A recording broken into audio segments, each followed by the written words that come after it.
Shalom, shalom, soyez bénis au nom puissant de Jésus-Christ. Que la grâce de Dieu soit avec vous et que son esprit vous assiste encore en cette soirée. Nous prions que chacun puisse recevoir encore en cette soirée une visitation divine. Alléluia. Nous allons prier le Seigneur de confier ce moment et demander son assistance. Nous te bénissons, tendre Père. Nous voulons t'élever, Père, pour ta grâce dans nos vies. Nous voulons magnifier ton nom parce que tu es Dieu et tu es digne d'élévation. La Bible déclare que ceux qui se confient en l'Éternel ne seront pas confus. Et nous bénissons ton nom parce que nous croyons que tu es là pour nous orienter, pour nous conduire, pour nous diriger. Viens, mon Dieu, nous enseigner ce soir. Viens nous parler encore par ta parole. Nous voulons recevoir.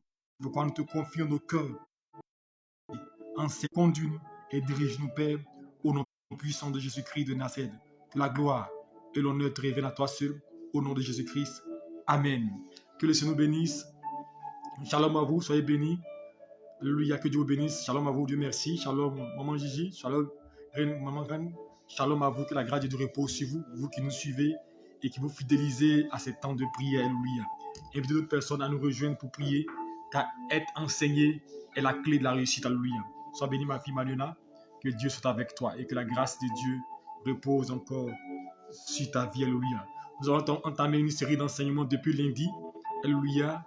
Et le thème, c'était les principes et les lois du royaume. Alléluia. Et nous avons commencé en début de semaine à enseigner, alléluia, sur les principes, alléluia, et les lois de la réussite. Nous avons parlé de la loi de la réussite. Nous avons parlé des lois et des principes de la vie abondante, alléluia. Nous avons parlé aussi des principes et des lois de la bénédiction, alléluia, et du succès et du bonheur, alléluia.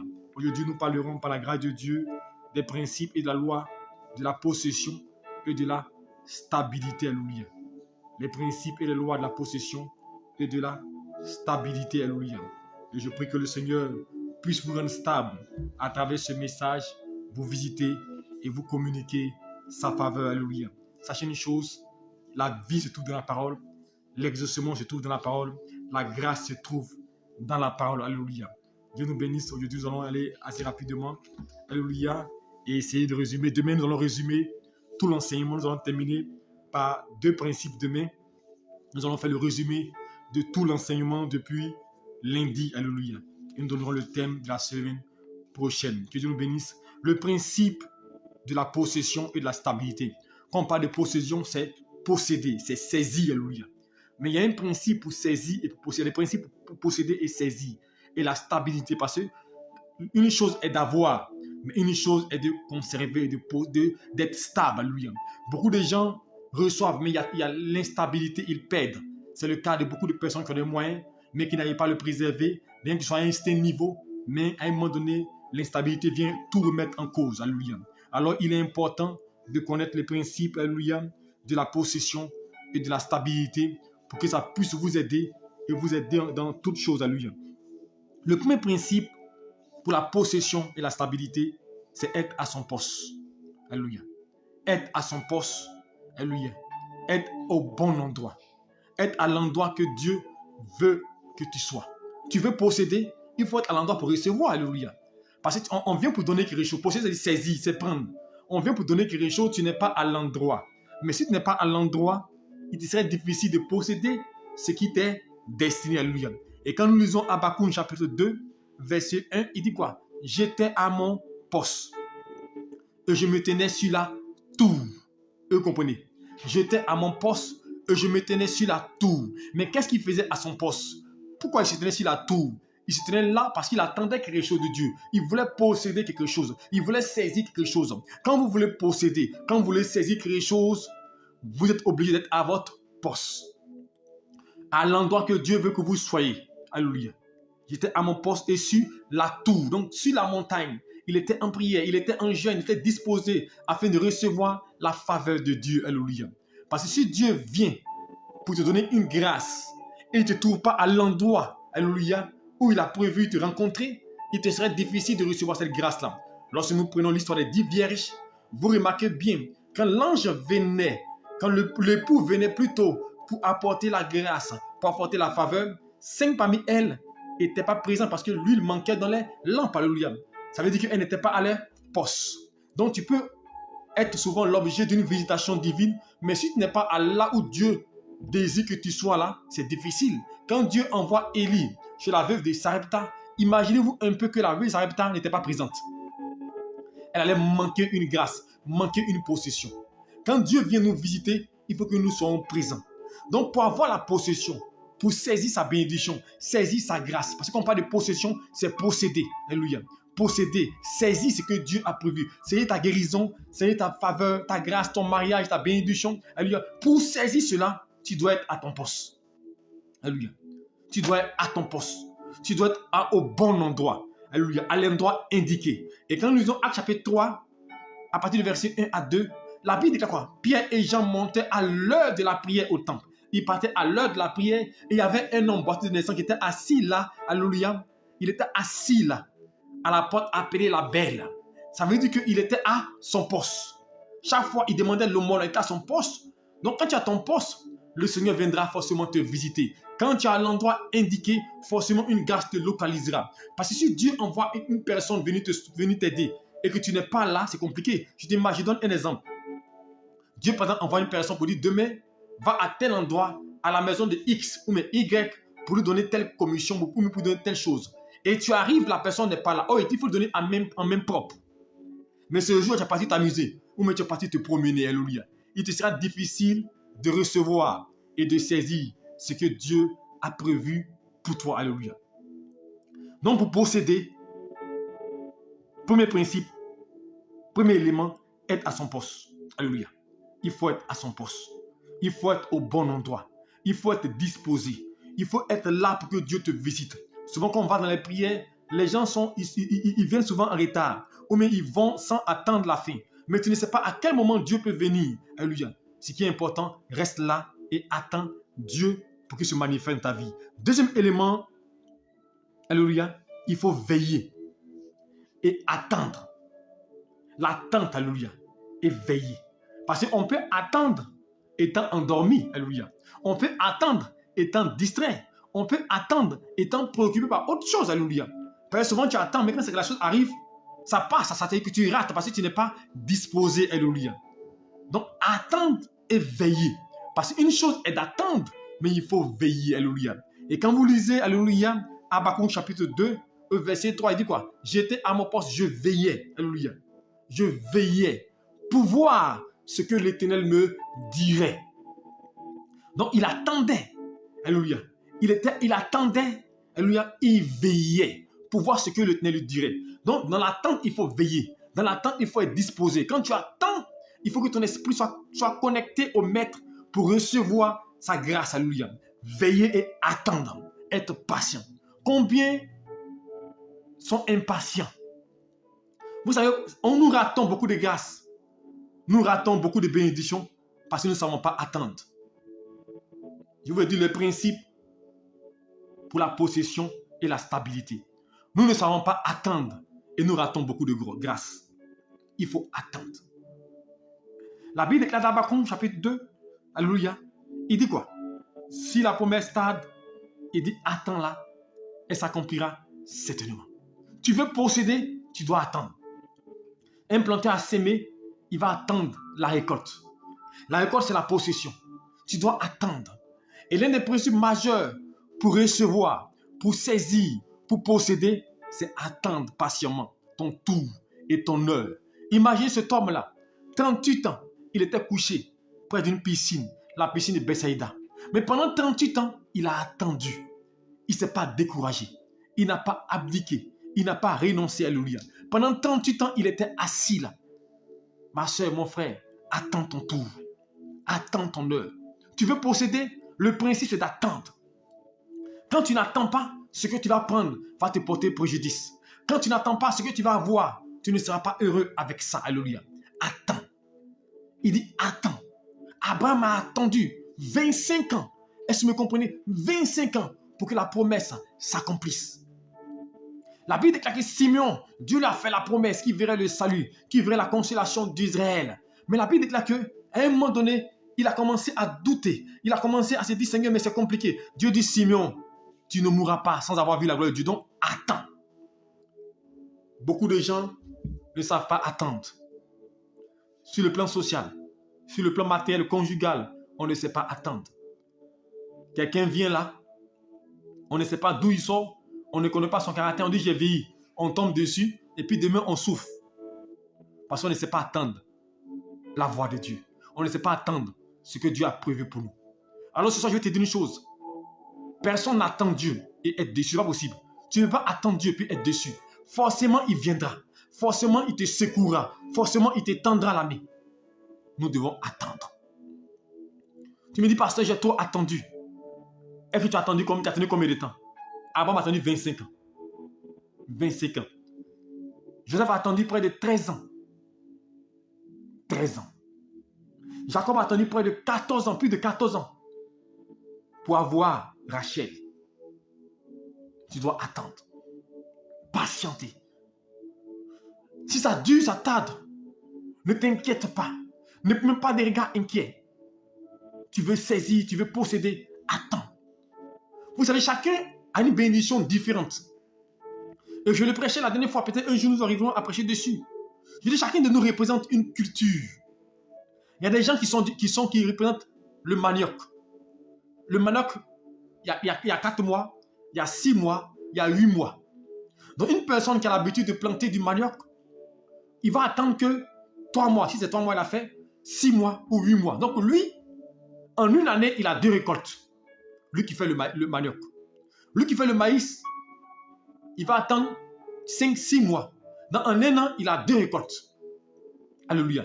Lui qui fait la banane, peut-être 1 an ou même 6 mois. En une année, elle a 2 récoltes. Mais celle qui a fait le manioc, qui a fait le maïs, ou même qui a fait l'igname, qui fait 1 an, son temps d'attente est différente de celui qui va planter le palmier à huile ou même l'évéa. Parce que l'évéa, lui, fait 7 ans.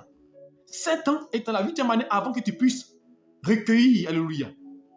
Donc, lui qui a planté l'évéa, ou même qui a fait le palmier à huile, qui va attendre 4 ans, 5 ans. Lui qui a fait le cacao, qui va faire 1 an, 2 ans, 3 ans selon la culture et l'espèce. Lui, là, ne peut pas avoir le temps d'attente que lui qui a fait le maïs. Chacun de nous représente une culture. C'est pourquoi il ne faut pas se comparer aux autres. Attends.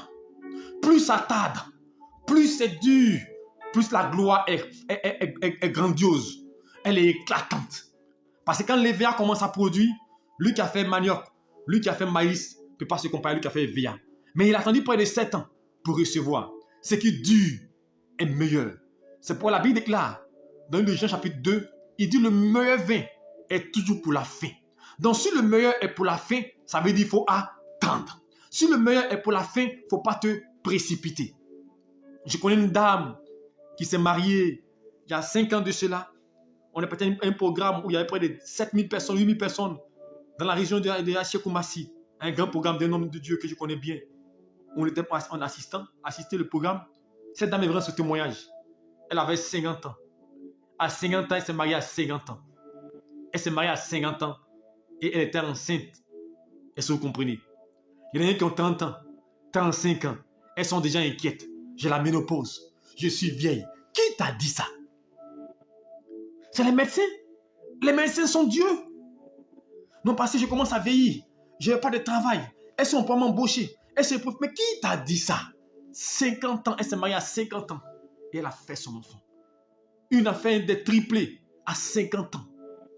Chrétien, chacun a son histoire. Chacun a sa grâce. Chacun a sa faveur. Chacun a son parcours. Ton parcours n'est pas le parcours de Kwasi. Le parcours de Kwasi n'est pas le parcours de Reine. Le parcours de Reine n'est pas le parcours de Gigi. Le parcours de Gigi n'est pas le parcours d'Emmanuela. Chacun a son œuvre. Dieu visite des gens, ils ont 20 ans, 25 ans, ils sont riches. Il y a des gens à 13 ans, 16 ans. Quand vous lisez la Bible, il y a eu des rois qui ont eu 16 ans, qui ont eu 12 ans dans la Bible. Des rois qui ont eu 16 ans, 12 ans. Il y a eu des rois aussi qui ont eu 40 ans. Moïse, à quel âge que Dieu l'a appelé? À 80 ans que Dieu l'a appelé. Moïse. Patiente, chrétien. Est-ce que nous pouvons patienter? La clé pour posséder, c'est la patience. C'est pourquoi d'ici la promesse tarde, il faut attendre. Tu veux voyager? Patiente, tu vas prendre l'avion. Est-ce que tu m'entends? J'ai dit aux gens, la première fois qu'on m'a dit qu'il allait voyager, c'était dans l'année 2000. On m'avait dit qu'il m'a dit, j'ai fait un son, je te vois en train de voyager. En 2000. Je te vois en train de prendre des avions. C'était en 2000. En 2003, une autre dame m'a fait une vision sur moi. Je te vois en train de prendre des avions en 2003. Plein de révélations. Mais c'est quelle année? Imaginez-vous 2000, 2003. C'est en 2019 que j'ai commencé à prendre l'avion. C'est pour dire que ne forçons pas pour pouvoir accomplir la promesse de Dieu. Il faut attendre. Dieu a prévu une heure, un moment pour ta réussite, pour ton succès. Un temps viendra, tu ne seras plus piéton. Tu seras maintenant au volant, tu vas conduire. Non, non, moi j'étais pasteur et je dormais dans le salon. J'avais plus de 10 ans de ministère. Est-ce que vous me comprenez? J'avais plus de 10 ans de ministère. Je priais pour des gens qui étaient financièrement stables. Je priais avec des autorités du pays, mais je dormais au salon. Parce que quand tu cours, tu tombes dans le compromis. Ils pouvaient me louer une maison. Ils pouvaient me prendre soin de moi. Mais je ne voulais pas courir précipiter. Je voulais attendre le temps de Dieu. Attendre ce que Dieu a prévu. Je dormais dans le salon. Est-ce que vous me comprenez? C'est en 2010, 2009-2010 que j'ai déménagé pour aller pour ma propre maison. Sinon, j'étais pasteur. Imaginez-vous, de 98 à 2009, j'étais salonnier. Pendant que j'étais pasteur, à ce moment précis, Dieu m'utilisait puissamment. Et je faisais des programmes, des grands programmes. Je prêchais devant des milliers de personnes. Je tournais dans la Côte d'Ivoire en train de faire des programmes. Je priais avec des autorités, pas des moines, des banquiers. J'avais des fils stables, mais je dormais dans ce salon. Des gens m'ont dit, mais pasteur, tu connais des gens, mais pourquoi? Faut me dire non, j'attends le temps de Dieu. Quand le temps de Dieu est arrivé, je n'ai pas forcé. Dieu a ouvert des portes. Chrétien, patiente. Tu veux posséder? Patiente. Et Dieu ne m'a jamais abandonné. Dieu a toujours pourvu à mes besoins. Quand tu es dans le temps de Dieu, quand tu es dans le processus de Dieu, Dieu ne t'oublie pas. Patiente. Beaucoup de gens se sont précipités de se marier. En 97, quand on a commencé à marier, on était plein. Mais nous, on disait non. Mais je me suis marié à quel moment? En 2016. J'ai commencé le ministère 98. Donc imaginez-vous, 2016. Mais j'avais plein de personnes qui étaient autour, qui auraient voulu continuer. Mais je vous dis une chose, patientez. La vie, ce n'est pas la course. Notre problème, nous regardons aux autres. Voilà pourquoi nous souffrons. Si tu patientes, il dit le meilleur vin est pour la fin. Tu veux voir la gloire de Dieu, la grâce de Dieu, patiente. Le bon travail arrive. La bonne grâce arrive. La belle rencontre arrive. La belle faveur arrive. Patiente. Patiente et tu verras la grâce de Dieu. Si tu patientes, l'Éternel te visitera. Abraham a patienté et il a vu la main de Dieu. Donc, voici le deuxième principe. Alléluia. Pour avoir la possession, la stabilité, c'est de patienter. Ensuite, après avoir patienté, il faut marcher sur la parole de Dieu. Sur la base de la parole de Dieu. Vous voulez posséder, marchez sur la base de la parole de Dieu. La Bible déclare que Pierre a péché toute la nuit. Alléluia. Il a péché toute la nuit dans Luc chapitre 5. Il n'a pas eu de poisson. Il a fait une pêche. Et il est venu bredouille de la pêche. Mais quand il a croisé Jésus-Christ, il dit Seigneur, j'ai péché toute la nuit. C'est-à-dire, il est fatigué, il a tout fait. Rien ne bouge. Mais il a marché sur la parole. Il a cru en la parole. Même si tu as fourni des efforts, même si tu as eu des échecs dans les relations, même si tu as eu près de 7 relations qui n'ont pas marché, même si tu as eu 7 boulots qui n'ont pas marché, même si tu as croisé des gens qui t'ont déçu, même si tu as perdu plusieurs affaires, tu as perdu de l'argent dans plein d'affaires, je veux te dire une chose, ça va marcher maintenant. Sur la base de la parole de Dieu, qui dit tu vas avancer, tu évolueras et tu croîtras, alléluia. Cette fois-ci, ça marchera. Et Pierre est parti en eau profonde sur la parole du Seigneur. Et il a fait une pêche miraculeuse. Alors je vais dire à quelqu'un, si tu as perdu hier, demain, après-demain n'est pas hier. Alors ne reste pas focalisé sur l'échec d'hier. Mais continue à avancer en t'appuyant sur la parole de Dieu qui dit que nous mangeons les meilleures productions du pays. Tu vas manger les meilleures productions du pays et tu verras la gloire de Dieu descendre dans ta vie. Tu verras la faveur de Dieu descendre dans ta vie car Dieu ne t'oubliera pas. Alléluia. Donc, marche par la parole du Seigneur car c'est la parole qui restaure, c'est la parole qui nous éclaire, c'est elle qui nous conduit. Et tant que la parole est en toi, tant que tu la suis, tant que tu marches selon elle, elle va te montrer le bon chemin et tu vas posséder ce que Dieu a prévu pour toi. Alléluia. Ensuite, après marcher sur la parole, qui est l'un des principes, il faut maintenant faire quoi? Accepter de perdre. Voici où beaucoup de gens ont des problèmes. il faut accepter de perdre, accepter de mourir, que ton moi meure. Vous savez, tant que notre moi ne meurt pas, nous ne pouvons pas voir la grâce de Dieu et la faveur de Dieu. Alléluia. C'est pourquoi la Bible déclare, dans Luc 19, 36, il dit, si une graine de blé ne tombe en terre et ne meurt, elle ne peut porter des fruits. Je veux dire à quelqu'un, tu veux porter des fruits, tu dois mourir, ton moi doit mourir. Ta personne, tes pensées, tes penchants, tes désirs, ta conception, tout ton moi, ce qui fait que tu raisonnes. Non, c'est compliqué, c'est difficile, ça doit mourir.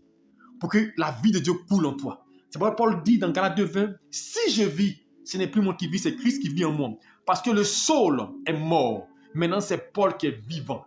Il faut qu'il y ait une métamorphose, il y ait un changement. Tu veux posséder, il faut que Dieu fasse de toi et te transforme. Alléluia. Il faut que ton moi meure. C'est pourquoi Jésus-Christ dit, il dit, si quelqu'un veut me suivre, qu'il porte sa croix et il me suive. Alléluia. Est-ce que vous me comprenez? Il faut que tu meurs, il faut que ton moi meure pour que la vie de Dieu s'élève. Tant que tu ne perds pas, tu ne peux pas avoir. Et beaucoup de gens refusent de perdre. Parce qu'ils se disent, mais j'ai fait comment? Mais je vais te dire une chose. C'est parce que tu as perdre que tu vas avoir quelque chose de nouveau.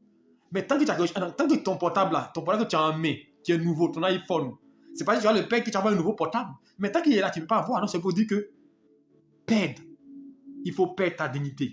Il faut que ton moi tombe. Il faut que souvent tu sois bafoué, humilié, pour que Dieu te relève, pour que Dieu t'élève. Regardez Israël, ils ont perdu leur dignité, ils ont perdu la grâce, ils ont perdu la faveur, mais Dieu les a relevés. Il est descendu pour les délivrer. Alors je veux dire à quelqu'un, tu veux voir la grâce de Dieu, il faut perdre. Il ne faut pas avoir peur de perdre. Si tu as peur de perdre, tu ne peux pas recevoir. C'est quand tu as peur que tu as possédé. Alléluia. Donc perdre est un moyen qui nous conduit dans le processus de la possession. Alléluia. Tu veux posséder, apprends à perdre. Alléluia. Apprends à perdre. Car c'est quand tu vas perdre que tu recevras la grâce et la faveur de Dieu. Et Jean 12, 24 que j'ai dit tout à l'heure, alléluia, si une graine de blé ne tombe en terre et ne meurt, elle ne peut porter le fruit. Alléluia. Ce verset indiqué réel. Alléluia. Donc pour que la graine de blé porte des fruits, il faut qu'elle meure. Il faut que tu prennes la graine, tu la sèmes dans la terre. Mais quand tu la sèmes, tu la perds pour qu'elle produise du fruit. Pierre a posé la question à Jésus-Christ, nous qui avons tout laissé pour te suivre. Il dit, courons-nous. Courons-nous. Nous qui avons tout perdu à cause de ton nom. Nous qui avons tout laissé à cause de ton nom. Jésus dit, vous aurez 100 fois, 100 fois. Il n'y a personne qui ait perdu quelque chose à cause de Jésus-Christ et qui ne peut pas posséder. Tu veux posséder, laisse, apprends à perdre. Apprends à te dépouiller. Apprends à abandonner. Souvent, il faut perdre quelque chose pour avoir une autre chose. Alléluia. Et quelqu'un a dit, souvent on a l'habitude de dire, quand Dieu t'en donne quelque chose de précieux, il donne quelque chose de plus précieux. Souvent, il y a des gens qui sont attachés à quelque chose. Ils refusent de laisser. Mais lâche prise pour que la grâce vienne. Il a fallu que Jésus-Christ meure pour qu'il y ait résurrection. S'il ne meurt pas, il ne peut pas avoir résurrection. Alors je veux dire à quelqu'un, si tu as perdu, c'est normal que tu perdes. Pour que tu veux posséder quelque chose de nouveau. Tu veux quelque chose de nouveau, tu dois perdre ce que tu as maintenant. Il faut perdre un travail pour avoir un nouveau travail. Souvent même, il dit aux gens, souvent mais tu as un travail. Peut-être Dieu veut t'envoyer quelque chose de meilleur. Tu dis, non Seigneur, moi je ne veux pas, non. Mais peut-être que Dieu veut te nommer directeur quelque part. Mais tu es tellement focalisé, non Seigneur, j'ai fait comment si je perds ça? Comment je vais manger? Alléluia. Je veux dire à quelqu'un, apprends à perdre pour avoir. Apprends à perdre pour avoir. Laisse Dieu faire mourir ta chair. Laisse ton moi mourir pour qu'il y ait résurrection. Pour que Dieu te relève. Pour que Dieu te restaure et te régénère. Alléluia. Donc voici le prochain principe, alléluia, pour avoir la possession. Alléluia. L'autre principe, on va lire le passage de Luc 19 que j'ai cité tout à l'heure. Alléluia. Qui est un principe majeur. On va lire ça pour que vous puissiez comprendre. Des gens qui sont assis là et qui ne veulent rien faire, qui sont fainéants, écoutez bien. Luc chapitre 19, verset 36. Vous savez, le jour où Dieu a ouvert mon esprit sur ce passage-là, je me suis demandé que Dieu fait combine. Alléluia. Il dit Dieu, mais il fait combine. Alléluia. Le Seigneur, non, il ne fait pas combine. Alléluia. Luc, je vais vous expliquer tout en l'heure. Luc 19, verset 36. Excusez-moi, je prends mon passage. Luc 19, 36. Ok.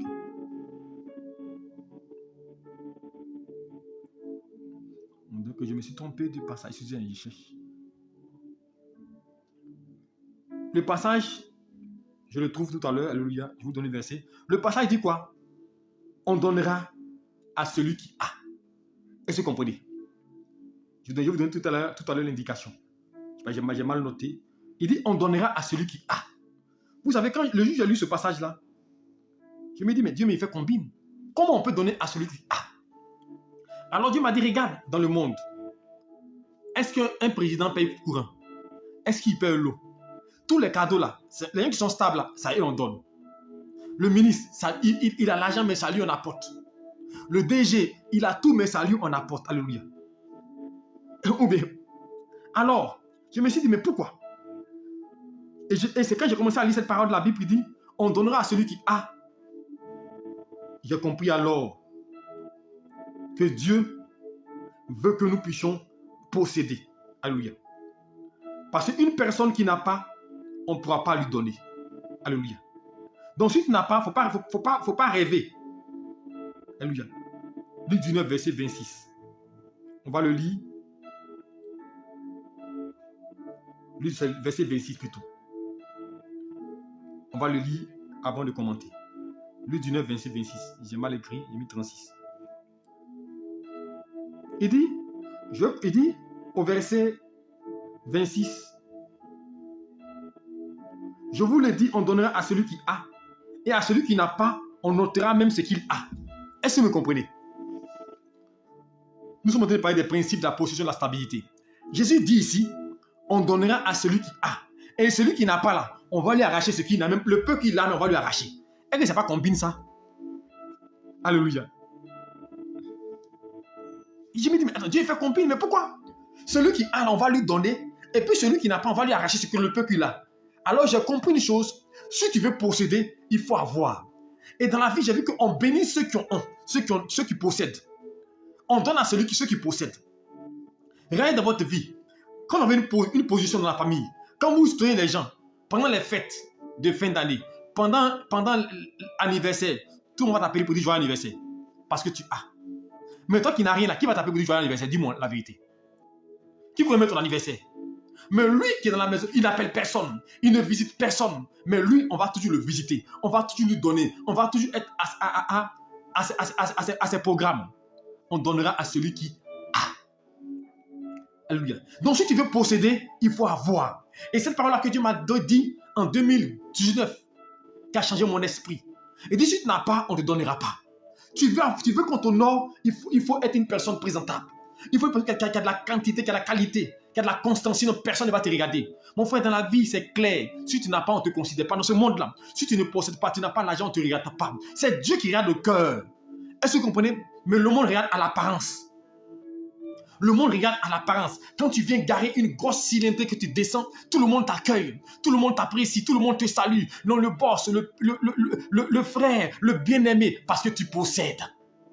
Quand tu es DG, tu es directeur, tu es ministre, on n'aime pas ton affaire, mais tout le monde dit, c'est notre papa. Tout le monde t'appelle papa.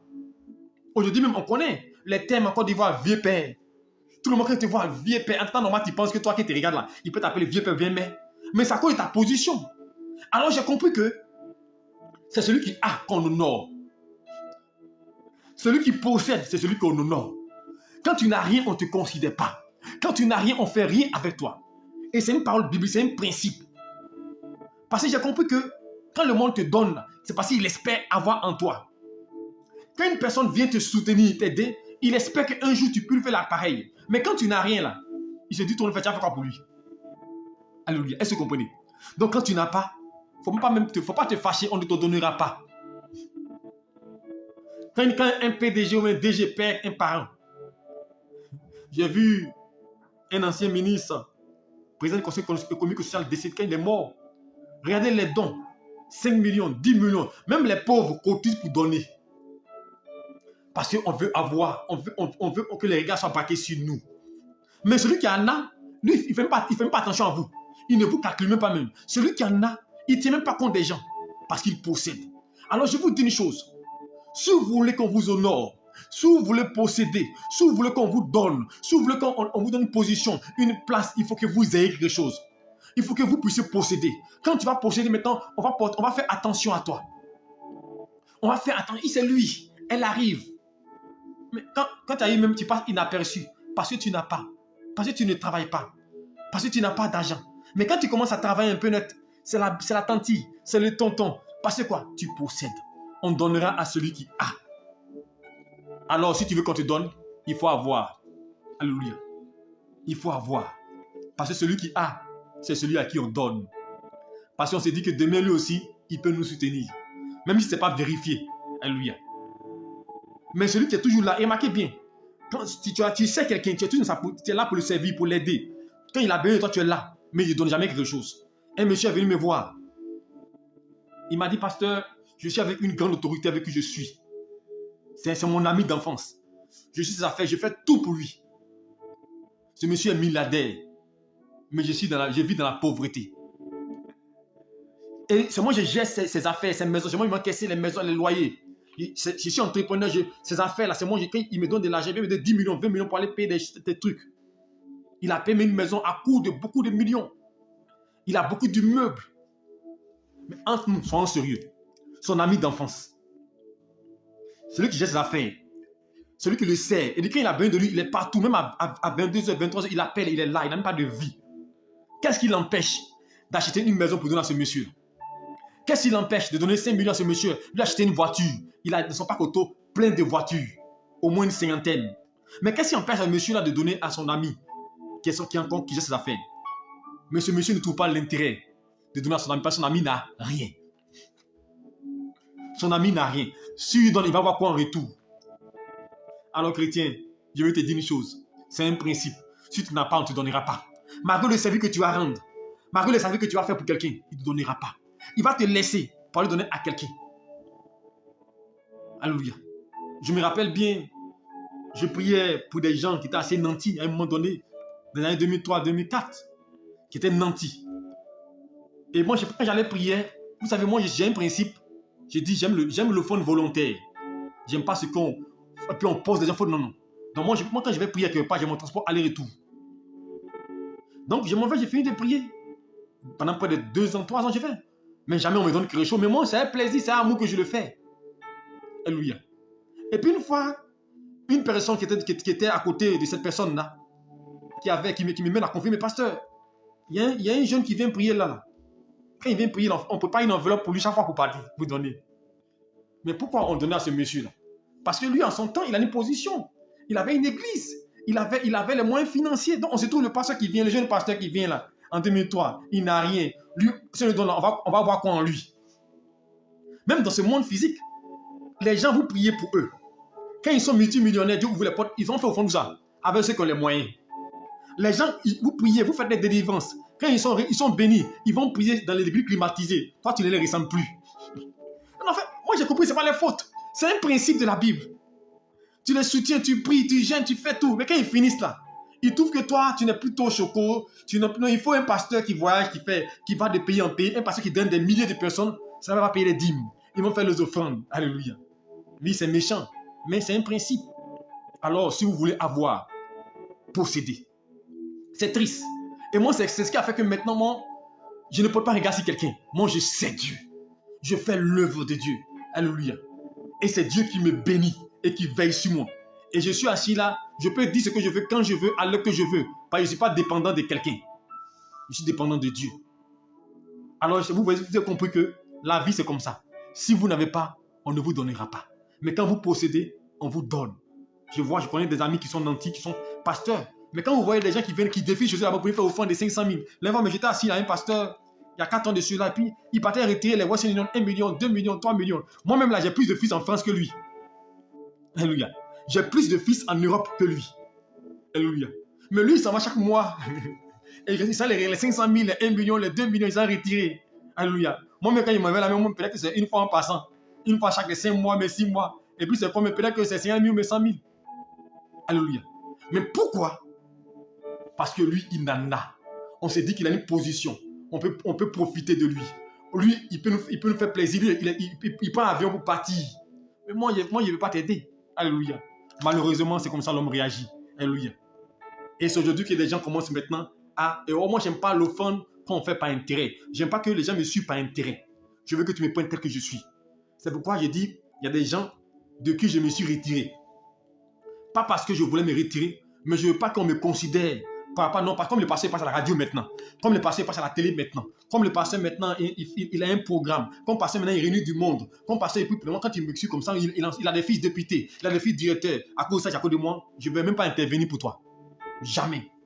Moi, je préfère des gens qui sont simples, des gens qui aiment les gens, sans tenir compte, qui sait sans intérêt, sans condition, qui ne tiennent pas compte des gens parce qu'il a une position, il a une posture. Et aujourd'hui, malheureusement, même à l'église, aujourd'hui, malheureusement, même dans les relations, c'est comme ça. Quand une personne vient qu'il est nanti, tout le monde va vers lui, tout le monde le suit, tout le monde l'adule. Mais quand une personne n'a rien, on ne le calcule pas, on ne le soutient pas. Mais c'est un principe de la Bible aussi, malheureusement. On donnera à celui qui a. On soutiendra celui qui a. Donc, chers frères et sœurs, cherche à posséder. C'est le conseil qu'il te donne. Si tu ne veux pas être frustré dans la vie, si tu ne veux pas être 2 minutes dans la vie, il faut chercher à avoir un peu, à avoir le nécessaire. Et tu vas voir que des gens vont te donner parce qu'ils vont sentir qu'ils peuvent avoir quelque chose de toi. Mais si tu n'as rien, personne ne se préoccupera de toi. Personne ne te visitera. Alléluia. Quand je me rappelle quand j'ai quitté mon premier voyage en Afrique du Sud, quand je suis arrivé à Abidjan, alléluia, après l'Éthiopie, aujourd'hui, plein de gens vont m'ouvrir l'église pour que je puisse prêcher. Parce qu'on dit le pasteur, il voyage maintenant. Quand j'ai dit aux gens que non, j'ai des invitations aussi à l'extérieur, à ce moment précis, à ce moment, les gens vont m'inviter. Quand je suis passé sur la RTI pour faire une émission en direct, c'est là que des gens disent non, c'est là que des gens mon frère, j'aime pas. C'est sûr comme ça, c'est pas. Pourquoi des gens marchent par intérêt? C'est vrai que c'est un principe, mais on ne doit pas agir ainsi. Un enfant de Dieu, non. Quand Jésus le dit, on donnera à celui qui a. C'est le monde qui réagit comme ça. C'est le monde qui marche comme ça. Parce que Jésus-Christ, Dieu a donné son Fils unique, pas parce qu'on avait quelque chose, on n'avait rien à lui donner. On n'avait rien à donner à Jésus-Christ, à donner à Dieu. Au contraire, c'était du mépris qu'on donnait à Dieu. C'était de la haine qu'on donnait à Dieu. Mais malgré cela, il nous a donné son amour. Il nous a donné son Fils unique. Pour dire, normalement, un enfant de Dieu doit donner sans condition, donner sans intérêt. Mais Christ nous dit que le monde donne par intérêt. C'est pas dire qu'on donnera à celui qui a. Alléluia. Donc, c'est un autre principe majeur dont je veux dire à quelqu'un, si tu veux posséder, si tu veux avoir, alléluia, il faut, alléluia, si tu veux qu'on te donne, il faut posséder, alléluia. J'aimerais m'arrêter là pour ce soir. Et demain, nous allons achever, alléluia. Il reste 4 principes, 4 principes, et nous allons terminer. Et demain, nous allons terminer aussi avec le principe pour avoir un mariage excellent, alléluia. On va aussi les principes, on va parler aussi demain du mariage et des rencontres, comment on fait pour réussir dedans, alléluia. Que le Seigneur vous bénisse, que sa grâce repose sur vous. Et je prie que le Seigneur vous visite, qu'il vous guide et qu'il vous fasse posséder, alléluia. Qu'il vous préserve et qu'il vous élève, alléluia. On n'a pas vu le principe de la stabilité, mais demain, on verra le principe de la stabilité demain, alléluia. Parce que notre temps est déjà imparti, alléluia. Parce que le message que nous faisons va passer souvent à la radio. Donc, nous sommes en train de tenir compte, alléluia, des oreilles, alléluia. Soyez bénis. Nous allons prier le Seigneur et demander la grâce de Dieu, qu'il nous donne de posséder sa grâce, sa faveur. Et que tous ces principes nous ont donné, qu'il nous donne véritablement de pouvoir être à nos postes, d'être prêts, de veiller, de patienter, de marcher dans sa parole, d'accepter de mourir dans nous-mêmes, notre moi doit mourir, d'accepter de perdre pour posséder et de chercher à travailler pour avoir, pour que nous soyons bénis. Père, je prie pour tes enfants. Ce soir, nous venons d'entendre ta parole. Ta parole est réelle, elle est vérité. Alors je prie dans le nom de Jésus-Christ que ta puissance localise, que ta puissance guérisse et visite. Père, je prie que tous ces principes-là puissent, mon Dieu, orienter quelqu'un et l'aider à relever les défis. L'aider, mon Dieu, Père, à posséder et saisir sa bénédiction au nom de Jésus-Christ. Car le monde est régi par des principes et des lois. Et tant que nous marchons dans ces lois-là, nous verrons la grâce de Dieu. Alors je prie au nom de Jésus-Christ que la main de Dieu soit étendue sur nous, mon Dieu. Père, et que tu nous donnes, mon Dieu, une vision claire afin de dépendre de toi. Je prie au nom de Jésus-Christ que tu mets en déroute, mon Dieu, toute puissance, toute action qui n'est pas de toi. Au nom de Jésus-Christ, merci pour ta grâce, merci pour ta faveur. Bénis cette nuit, veille sur tes enfants, souviens-toi d'eux, étends les limites, mon Dieu, rends-les prospères et stables, mon Dieu Père, et que tout ce que tu as prévu pour chacun qui puisse le posséder. Tu dis le meilleur vin est pour la fin, que le meilleur vin arrive, la meilleure grâce, la meilleure faveur descend dans les vies, mon Dieu, que le ciel s'ouvre, mon Dieu Père, et que ce qui est destiné à quelqu'un, qui le reçoive, mon Dieu Père, si c'est la bénédiction, si c'est le mariage, si c'est la stabilité, mon Dieu, chacun possède, mon Dieu, saisisse, mon Dieu. Quand tu as dit à Pierre, je donne les clés du royaume, mon Dieu, les clés du succès, les clés de la croissance, les clés de la bénédiction, mon Dieu, que chacun reçoive, mon Dieu, ce qui lui est destiné, mon Dieu, que ton nom soit béni. et que la louange te revienne à toi seul. Bénis mon frère, bénis ma soeur et sécurise les vies au nom de Jésus-Christ. Amen. Que Dieu te bénisse et que te garde. Demain, nous allons conclure notre enseignement depuis le lundi. Donc, fais l'effort d'être là demain. Demain, c'est la conclusion. Nous verrons la loi de la stabilité, alléluia. La loi, alléluia. Le principe de la stabilité, nous allons voir la gestion. Comment Dieu a inspiré des gens, ils ont pu être stables. Comment avoir la stabilité, être constant dans la stabilité. Il y a des gens, par exemple, ils ne vivent pas les difficultés, mais c'est des principes, alléluia. Quand tu les connais, malgré les difficultés, tu es toujours stable. Malgré la famille, tu es toujours stable. Tu sais comment agir, alléluia. Que Dieu vous bénisse, qu'il vous garde. Demain, il n'y a pas de prière matinale. Nous nous retrouvons lundi pour prière matinale 5h30. Mais demain, c'est 20h30. Notre enseignement entre les mains du Seigneur, alléluia. Et dimanche, atmosphère prophétique, alléluia. Atmosphère prophétique, et sois connecté. Invite quelqu'un, dis à quelqu'un, viens le prier. Dis à un ami, à une soeur, viens te connecter pour prier. Alléluia, c'est gratuit. Dieu nous enseignera, il nous conduira, alléluia. Shalom à vous et bonne nuit à vous. Bon week-end. Que Dieu vous bénisse, qu'il vous garde abondamment et qu'il se souvienne de vous et qu'il pourvoie à tous vos besoins au nom de Jésus-Christ. Amen.